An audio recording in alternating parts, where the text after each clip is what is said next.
Hi, welcome to my blog. So today we're going to cook. We're gonna start with warm pan. We're gonna put some oil. We're gonna cook some chicken adobo in a different way.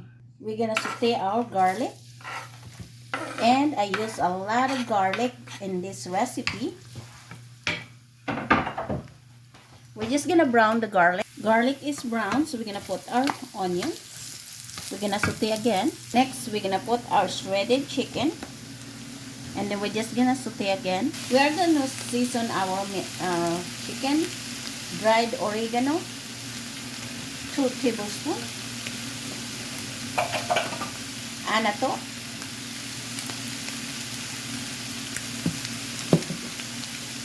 black pepper,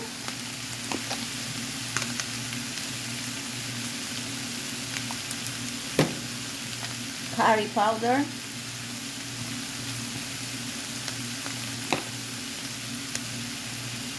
now it's time to put soy sauce. Soy sauce, vinegar,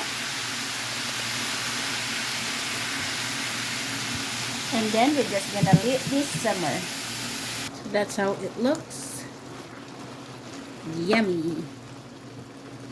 So that's how it looks now. We're done. I put some olives in there because I have olives left over from my previous recipe.